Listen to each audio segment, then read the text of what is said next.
নমস্কার বন্ধুরা, আজকের এই ভিডিওতে আমি তোমাদের মুর্শিদাবাদ জেলায় অবস্থিত নরসিংপুর রাজবাড়ির অত্যাচারী রাজা দেবী সিংয়ের কাহিনী শোনাব। আজকে আমার মুর্শিদাবাদ ভ্রমণের তৃতীয় পর্ব। যারা আগের দুটো পর্ব দেখোনি তারা এই ভিডিও শেষে অবশ্যই দেখে নিও, তোমরা অনেক কিছু জানতে পারবে এই মুর্শিদাবাদ সম্পর্কে। চলো বেশি কথা না বাড়িয়ে মূল ভিডিওতে আসা যাক।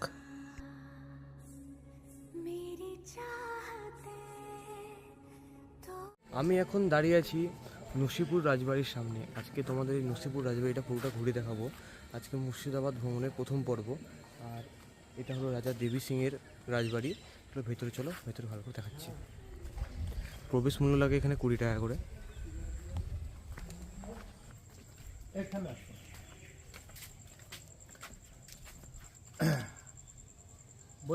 বলুন। আচ্ছা শুনুন, আপনারা যে বাড়িতে এসেছেন এটা হলো ঐতিহাসিক নরসিংপুর রাজবাড়ি, প্রতিষ্ঠাতা রাজা দেবী সিং, স্থাপিত 1776। আর সামনে আসুন, আগে দেখুন এই বাড়ির এই মডেলটা শোলা দিয়ে তৈরি। এখানকার স্থানীয় শিল্পী যজ্ঞেশ্বর মালাকার এটি তৈরি করেন। 1883 সালে দিল্লিতে আন্তর্জাতিক শিল্পকলাতে ফার্স্ট প্রাইজ পেয়েছিল। নিচে একটা পাত্র আছে, ওটা হলো টেস্টিং জার, মদের পাত্র।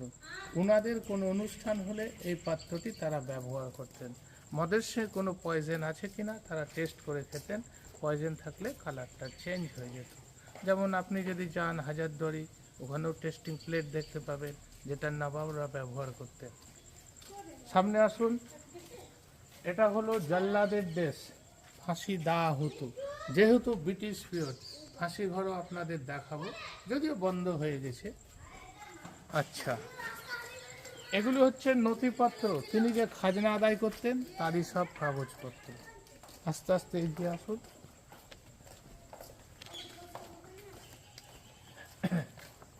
আচ্ছা, এই লকার বা সিন্ধুকগুলো দেখুন, সেই যুগে ব্যাংক পোস্ট অফিস ছিল না, এবং বর্গীদের আক্রমণ থেকে বাঁচার জন্যে এই সিন্ধুকগুলো তারা ব্যবহার করতেন। এতে স্বর্ণ মুদ্রা, রূপোর কয়েন সেফটি হিসেবে তারা রাখতেন। এটাই ছিল তখনকার দিনে তাদের ব্যাংক। এই যে রোলারটা দেখছেন, যারা খাজনা দিতে পারতেন না, গরিব মানুষ, তাদের জোর করে ধরে আনতেন, এনে কি করতেন, বুকের উপর দিয়ে রোলার চালিয়ে দিতেন। এইভাবে অত্যাচার করে কর আদায় করতেন। চলো।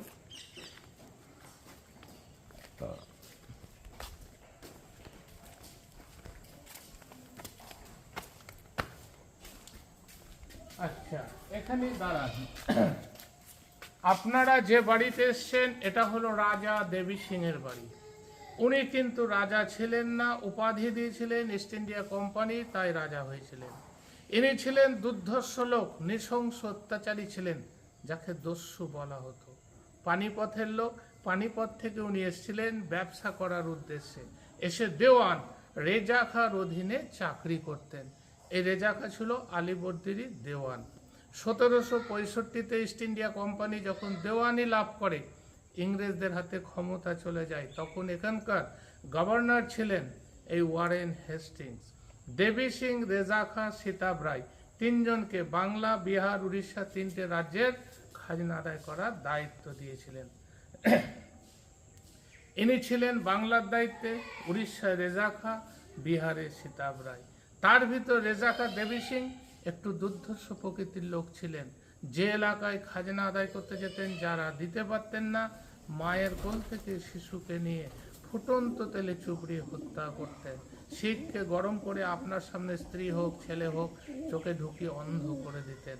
এইভাবে অত্যাচার করতেন, করে কর আদায় করে ব্রিটিশের মন জয় করতেন। একটা দুর্ভিক্ষ হয়েছিল এই বাংলায়, আপনারা ইতিহাসও পড়ে থাকবেন বা শুনে থাকবেন। 76-এর মনান্তর বলা হতো, লক্ষ লক্ষ লোক না খেয়ে মারা গিয়েছিল। মানুষ জীবন ধারণের জন্য গাছের পাতা, মানুষের মাংস খেয়ে জীবন ধারণ করেছিল। সালটা ছিল ইংরেজির 1770 আর বাংলার 1176। এই বাঁদিকে তাকান, যে ফাঁকা জায়গাটা দেখছেন, টোটালি জায়গাটা আজকে ধ্বংসস্তূপ। এই জায়গাটা ছিল তখনকার দিনে বাইজি মহল। চারিপাশটা ঘেরা ছিল বেলজিয়াম গ্লাস দিয়ে, ভেতরটা বাঁধানো ছিল শ্বেত পাথর দিয়ে। এই যে স্ট্যান্ডগুলো দেখছেন লোহার 4-4 দেখবেন, ইলেকট্রিক সিস্টেম ছিল না, এগুলো ছিল গ্যাস লাইট সিস্টেম, ওপরে সেট সিস্টেম। ওই যে গার্ডেনের সার্কেলটা দেখছেন, ওখানে ছিল মঞ্চ। এই মঞ্চে সেই হীরাবাই নাচ করতেন, তার ছবি আপনাদের দেখাবো। 1 ঘন্টায় 5,000 স্বর্ণ মুদ্রানিত সেই যুগে। রাজা দেবী সিং কত বছর রাজত্ব করেছে? রাজত্ব এখন ধরুন এসেছিল আলীবর্দীর সময়, মানে সে সময়, কিন্তু 1805-এ মারা যায়। কিভাবে মারা যায় সেটা বলতে পারবো না, এটা ধরুন এই টাইমটা। আচ্ছা,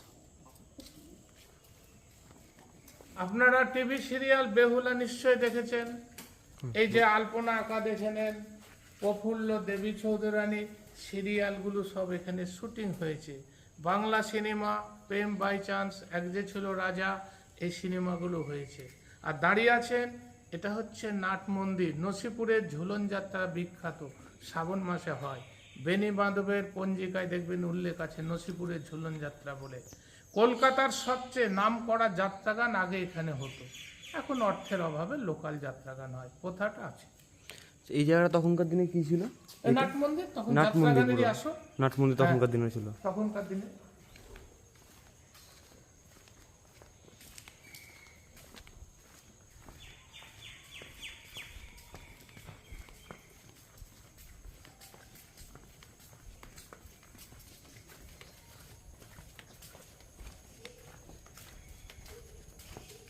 সোজা তাকান, ওই যে টিনের গেটটা দেখছেন বিল্ডিং এর নিচে, ওটা ছিল জেলখানা।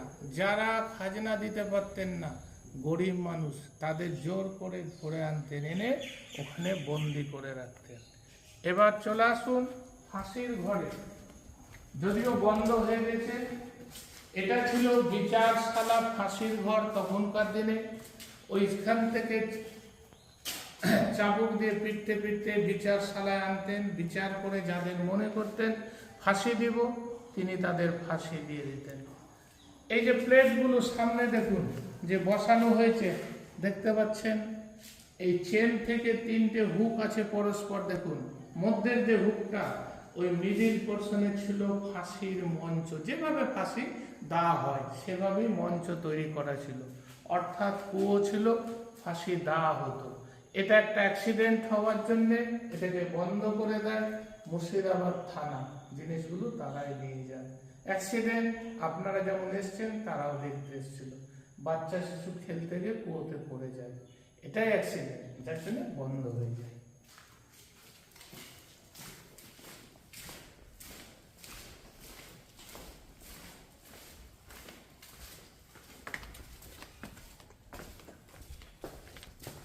দেখে নেন এবার, এই হলো সেই বিশ্বের সুন্দরী, সেই নর্তকী, লখনৌর বিখ্যাত বাজি হীরাবাই।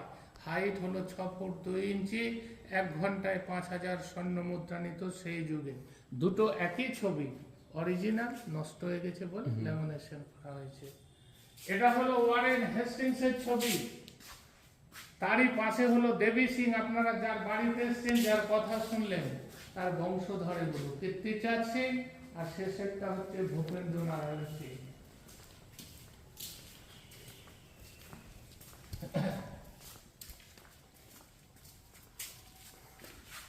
আচ্ছা, আমি বলে দিচ্ছি, ঠাকুরগুলো সব পরিষ্কার করছে তো, যার জন্য সাইডে রাখা হয়েছে। এটা রামচন্দ্র দেবের মন্দির।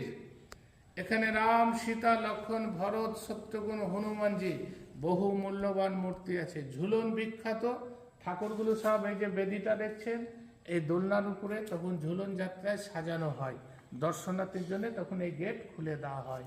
এবার মোগল যুগের এই ভাস্কর্যগুলো দেখে নেন, পৃথিবীর বিখ্যাত জাফরি বা পাথরের জাল বলা হয়। আপনারা দেখতে যাবেন আগ্রা, তাজমহল, ফতেপুর সিক্রি, সেলেম চিস্তি, এসব জায়গায় দেখতে পাবেন। ছেনিয়ার হাতুড়ি, এই ছিল তখনকার দিনে উন্নত মানের যন্ত্রপাতি, তাই দিয়ে দেখুন তৈরি করেছে, কেটে কেটে মৌচাকের মতো। এত নিখুঁত কাজ, প্রত্যেকটা ফুটো একই রেট, ছোট বড় পাবেন না। গেটটা দেখে নেন, এই জয়েন্ট আর এই জয়েন্ট, এই যে সার্কেলটা দেখছেন, যে আর্টসটা ধনুকের মতো বেঁকানো, একটা পাথরকে কেটে তৈরি। যদি কোনো জয়েন্ট থাকে বলবেন। একটা পাথর, একটা পাথর, সার্কেলটাই নিচের যে আর্টসটা দেখছেন। জয়পুরেরই শিল্পী নাম করা দিবাকর ভাস্করের কাজ, তার হাত দুটো কেটে নেওয়া হয়েছিল। এই জিনিস অন্য জায়গায় যেন আর না তৈরি করতে পারে, এটাই ছিল প্রথা, রাজা বলুন আর নবাবে বলুন তখনকার যুগে। এটা হলো দেবী সিং এর অষ্টম জেনারেশন, 8 পুরুষের লোক, নাম রণেন্দ্র নারায়ণ সিনহা। এনারা স্বামী স্ত্রী মারা গেছেন। তারই ছেলে এখন বর্তমানে এই দেবোত্তরের মালিক রণজয় সিনহা। কলকাতা বালিগঞ্জ গোল পার্কে থাকেন। ঝুলন এবং রথ উপলক্ষে এখানে আসেন। মানে এই জায়গাটা সরকারি কোনো প্রপার্টি না? সরকার কেউ কিছু নেয়নি দাদা, তাহলে ভাঙাচোরা দেখতেন, সারানো পরিষ্কার পরিচ্ছন্ন এই সেটে থাক। যতটা আপনার করা যায়, আপনাদের উপর ডিপেন্ড করে এগুলো চলছে। কর্মচারী, পুরোহিত এবং পরিষ্কার পরিচ্ছন্ন সব কিছু আপনাদের উপর ডিপেন্ড করে। এটা পঞ্চম জর্জ, ইংল্যান্ডের রাজা ছিলেন।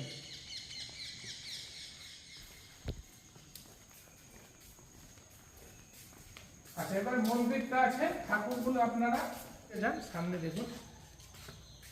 এই হচ্ছে দেবী সিং এর জাগ্রত কালী, ডাকাত কালী, যে কালীকে পুজো করে সব জায়গায় উনি যেতেন। বহু মূল্যবান মূর্তি কোষ্ঠী পাথরের, একটা রূপে 3টে পুজো করতেন, দুর্গা, লক্ষ্মী, কালী, যার জন্য জয় দুর্গা বা নবদুর্গা বলা হয়। আপনারা কালী ঠাকুর দেখেছেন, তার জীব দেখেছেন, এ কালী কিন্তু জীব নেই, দেখে নেন, যার জন্য লক্ষ্মী পুজো করা হয়। গায়ের রং কালো বলে কালী পুজো, পায়ের তলে দেখুন শিব থাকার কথা, সিংহ আছে, যার জন্য দুর্গা পুজো করা হয়। বাংলায় এ কালী আপনারা কোথাও দেখতে পাবেন না। উনি পাঞ্জাব থেকে এসেছিলেন, এই মূর্তিটি ওখান থেকে নিয়ে আসেন। এবার সামনে থেকে ক্লোজ থেকে ওটা তুলে নেন, আর উপরে উঠে এটা দেখে নেবেন কালী পাবেন।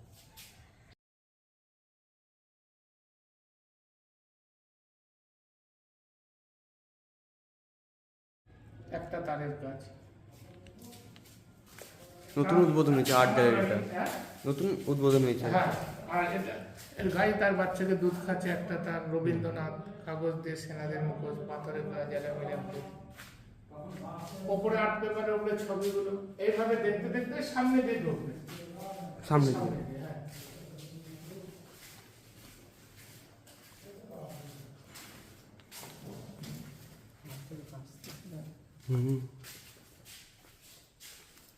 আচ্ছা, এটা খাজনা ঘর। আচ্ছা, আমরা যেমন বিএলআর অফিসে খাজনা দিতে, তারা তখনকার দিনে এখানে আসতেন। যাবতীয় নথিপত্র, এই যে জমি জায়গা সংক্রান্ত পুরনো কাগজপত্র দেখছেন। আপনারা জমি যদি কেনা বেচা যদি করে থাকেন, নিশ্চয়ই জানবেন যে দাগ খতিয়ান ছাড়া জমি ইনভ্যালিড, তাই খতিয়ানের খাতাও দেখতে পাচ্ছেন।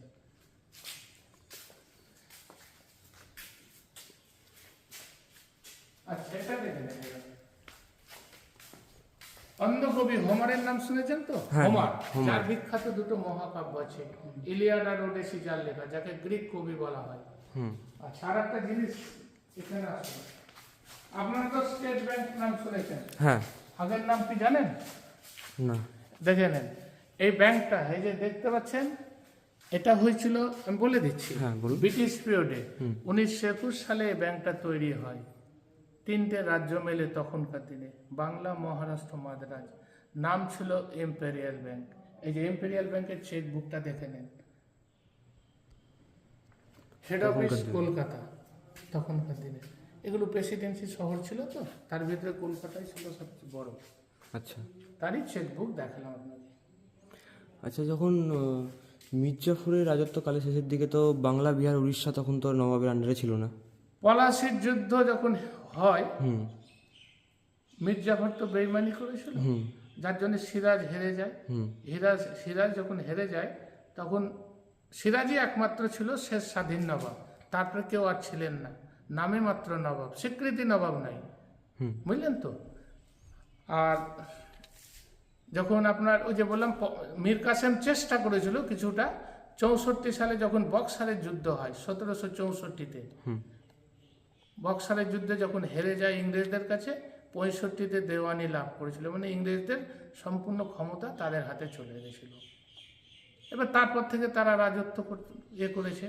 কিন্তু নবাব, আপনি চাকরি করলে যেমন সরকার শেষ জীবনে আপনাকে ভাতা দেয়, তো এদেরকেও তাই ইংরেজরা ওই ভাতা হিসেবে দিত। ভিডিওটা এখানে শেষ করছি। আর তোমাদের ভিডিওটা কেমন লাগলো অবশ্যই কমেন্ট করে জানাবে। যতটুকু দেখানো দরকার আমি সমস্ত দেখালাম, কিছু জায়গা তো ক্যামেরা অ্যালাউ নাই, সেই জায়গা তো দেখিয়েছি।